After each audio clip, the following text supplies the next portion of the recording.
Las personas suelen pensar que la mayoría del oxígeno que respiramos proviene de los árboles, sin embargo, alrededor del 70% es producido por plantas marinas, y en realidad los ecosistemas terrestres producen tan solo el 28% del oxígeno. El océano produce oxígeno principalmente a través de las plantas fitoplancton y algas marinas. Los fitoplancton son organismos microscópicos unicelulares que tienen la capacidad de hacer fotosíntesis, convierten el dióxido de carbono y la luz solar en azúcares que utilizan para obtener energía, y el oxígeno es generado como un subproducto de este proceso. Un tipo de fitoplancton, los Prochorococcus, liberan incontables toneladas de oxígeno en la atmósfera y han alcanzado la fama por ser el organismo fotosintético más abundante en el planeta, y se estima que proporcionan oxígeno para una de cada 5 respiraciones que tomamos. Estas diminutas criaturas flotan libremente y viven en la capa superficial de los océanos, lagos y ríos. Forman la base de la cadena alimentaria marina, así que casi toda la vida en el mar depende del fitoplancton.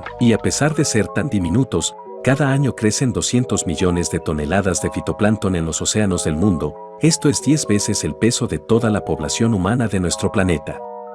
Los seres humanos han explorado menos del 5% de los océanos del mundo, y esto es porque la presión ejercida por el agua del océano es enorme. De hecho, es más fácil llevar a una persona al espacio que enviar a una persona al fondo del océano. Por ejemplo, más personas han ido a la Luna que a la fosa de las Marianas. En la historia de la humanidad, una docena de personas han pisado la Luna, pero solo 3 personas han logrado llegar a la fosa de las Marianas debido a las condiciones extremas que hay allí. Estar en el fondo de la fosa de las Marianas equivale a ser aplastado por 100 elefantes adultos, y la presión en el punto más profundo del océano es equivalente a ser aplastado por 50 jets jumbo. Pero aún así, hay criaturas en estas aguas tan profundas que sobreviven en condiciones extremas, con pequeñas cantidades de oxígeno, frío extremo, luz solar nula, y además la mayoría dependen de la comida que se hunde desde arriba.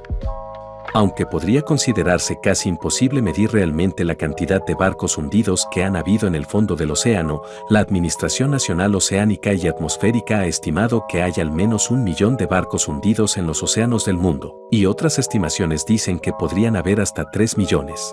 Aunque esto incluye restos de naufragios de toda la historia de la humanidad, desde canoas hasta restos de naufragio del siglo XXI. También se estima que la cantidad de tesoros descubiertos dentro del océano podría estar valorada en más de 60.000 millones de dólares. Incluso hay más artefactos históricos bajo el mar que en todos los museos del mundo. Aparte de los naufragios y otros artefactos arqueológicos, también se puede encontrar una ciudad perdida bajo el agua. Los arqueólogos descubrieron la ciudad perdida de Heracleion, frente a la costa de Egipto en el año 2000, que durante mucho tiempo se pensó que era simplemente una leyenda. Puedes ver la Gran Barrera de Coral desde la Luna, y es que este arrecife de coral tiene aproximadamente el tamaño de 70 millones de campos de fútbol. Hay miles de arrecifes individuales que componen la Gran Barrera de Coral, y es el hogar de millones de criaturas marinas diferentes. El 10% de todas las especies de peces y el 25% de todas las especies marinas conocidas encuentran su hogar o su alimento en la Gran Barrera de Coral. Los arrecifes de coral son realmente importantes, ya que cubren menos del 1% del fondo marino, pero albergan hasta 1/4 de las especies marinas conocidas. Debido a que la arquitectura y la química del coral es tan similar al hueso humano, el coral se ha utilizado para reemplazar los injertos óseos y ayudar a que los huesos humanos se curen de manera rápida y limpia. Debido a que el sol solo ilumina una parte de la superficie del océano y además la mitad del planeta experimenta constantemente la noche, hasta el 99% del océano está en completa oscuridad todo el tiempo.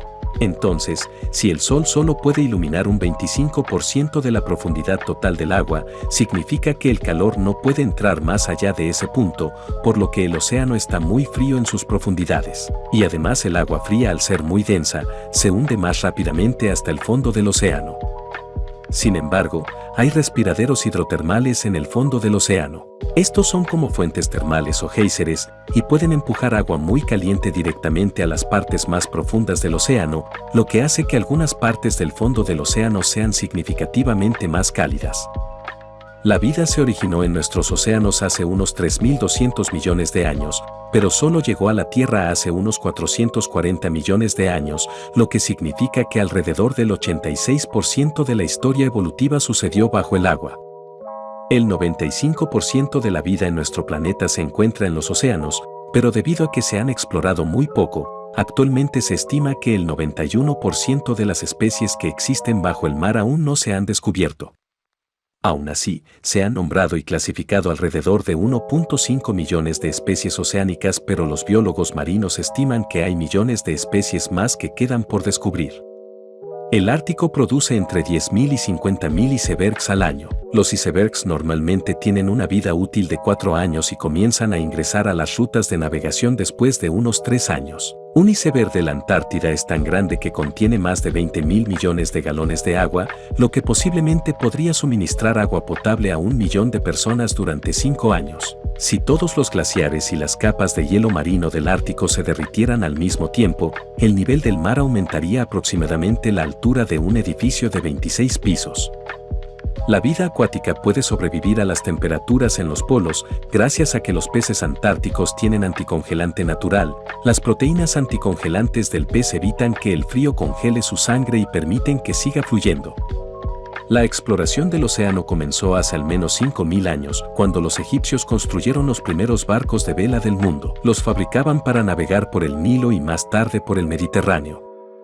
Sin embargo, los científicos comenzaron a mapear el fondo del océano a lo largo de la década de 1900, particularmente después de la Segunda Guerra Mundial.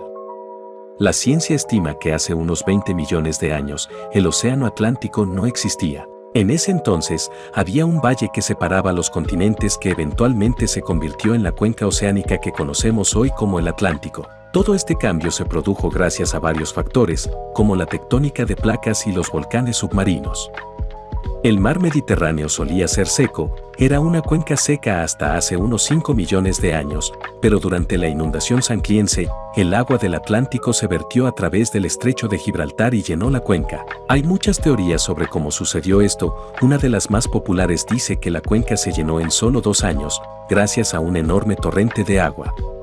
Beber agua salada es muy peligroso y hasta puede ser mortal, así que los seres humanos están tratando de hacer que el océano sea potable. Con un proceso llamado desalinización, la sal se elimina, dejando agua dulce.